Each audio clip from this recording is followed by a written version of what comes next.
झालेले आहेत, दोघही असणारे निमग्न झाले, दोघही एक असणारे निमग्न झाले आणि ते एकमेकाला असणारे भेटू लागले. ज्याप्रमाणे गुळ आहे आणि ती गुळाची आणि गुळ जसं ती गोडी त्या गुळाला सोडत नाही, एक रूपामध्ये असणारी राहते, त्याप्रमाणे देव आणि भक्त या दोघांचं सांगू लागले.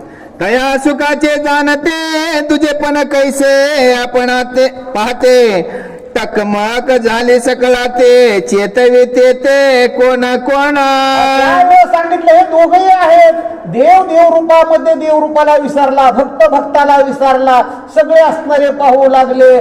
कोण म्हणले आता कुणाला हे असणाऱ्या जागृतीमध्ये आणि कोण यांच्या समाधी मोडील असा विचार असणारे करू लागले. तेने काळे रघुनाथ आपण आपण सावध करीत, एकाएकी नरमते तेथ द्वितीय मूर्त सत्य कृत्य केला.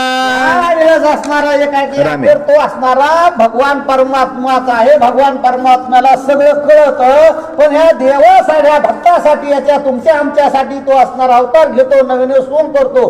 तो असणारा काय करतो, सोंग करतो. का म्हणे काय सोंग अवघी धरी येली पांढरंग येतो, का म्हणे अवघी सोंगे आहे ना, तसं तो करतो. पण देवाने विचार केला की आता आपल्याला सावध झालं पाहिजे आणि भक्ताचंही असणार त्याचा आनंद दिला पाहिजे, म्हणून असणारा तो राम प्रभू असणारे काय करू लागले. आपल्या आपण भक्ती सुख सोय भोगावे सम्यक, देव भक्त होऊन एक आलिंगन देख सोडिले. त्यावेळेस देवाने विचार केला, जर मी असणारा या अवस्थेमध्ये राहिलो आणि भक्त त्या अवस्थेमध्ये राहिला तर असणारा मला कोण विचारील, कारण तो भक्त आणि मी देव असं जर असणार झालं तर तो भक्त म्हणून माझी सेवा करील. म्हणून असणारा त्यांनी असणारा पुन्हा जागृतीमध्ये आले. तो कोबराय सुद्धा म्हणतात, देवा मी भक्त तू देव आयुष्य करी, नको ब्रह्मज्ञान आत्मस्थिती भाव आणि मी भक्त आणि तू देव असं जर राहिलं तर तुमचं आमचं म्हणले एकमेकाचा आनंद, मला भक्ताचा आनंद घेता येईल आणि तुला देवाचा आनंद घेता येईल. म्हणून दोन असणारी नाही तर वास्तविक पाहता देव आणि भक्त दुजा नाही विचार दोन्ही एकच आहे, याच्यामध्ये भेदच नाही. कारण हरी ते संत, संततेची हरी आणि आयुष्य वेदचारी बोलताती, निमित्त त्या प्रतिमा. फक्त दोन प्रतिमा आहेत, नाही तर देव आणि भक्त संत आहेत हे एक रूपामध्ये आहेत. म्हणून देवाने माघार घेतली आणि देव असणारे रामचंद्र प्रभू जागृत अवस्थेमध्ये येऊ लागले. सुट्टा दोघांचे आलिंगन सर्वदा नाही दोन्ही पण, तेनेची भावे श्रीराम गण बिभीषणाधिक न मिळेले.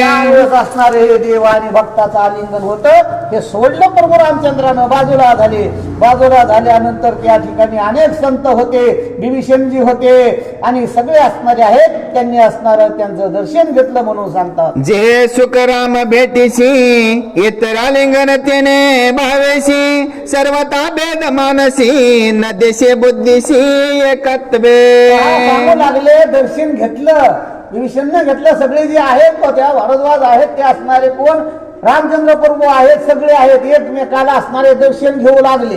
पण दर्शन घेताना लहान मोठा कुणी कुणाला म्हटले नाही. कारण का भेद हे सगळ्यामध्ये असणारं काय करतो, भेदामुळे सगळं भोगावं लागतं हे दुःख. हो, आणि का सगळे भेद सगळे असणारे जे जे दिसे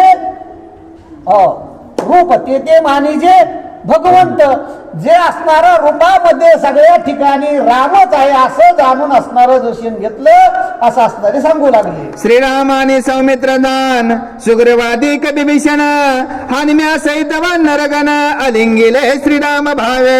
रामचंद्र प्रभू आहेत, सगळे वानर आहेत, त्यांनी असणार काय केलं, हे सगळे वानर गण जे सर्व जे आहेत हे असणार सगळ्यांनी नमस्कार त्या रामचंद्र प्रभूला केला. त्यांनी असणाऱ्या आपल्या भक्तांना जवळ घेतलं आणि त्याच्यामध्ये एक सांगितलं की दर्शन घेताना भाव असावा, प्रेम असावं. नाही तर प्रेम जर नसेल तर त्या दर्शनालाही किंमत नाही. प्रेमाविन भजन नाकाविन मोती आणि अर्थाविन पोथी वाचून काय, प्रेमच नाही भजन करायला काय, त्या रांडवीने केला शृंगार पैजायचा ते तसं असणारं भजन ते वाया जातं. म्हणून असणार कुठेही दर्शन घेताना कुणाचंही दर्शन घेत असताना आवडीनं घेतलं पाहिजे, त्या ठिकाणी भाव निर्माण झाला पाहिजे. म्हणून तसे दर्शन असणारे एकमेकाचे देव भक्त घेऊ लागले.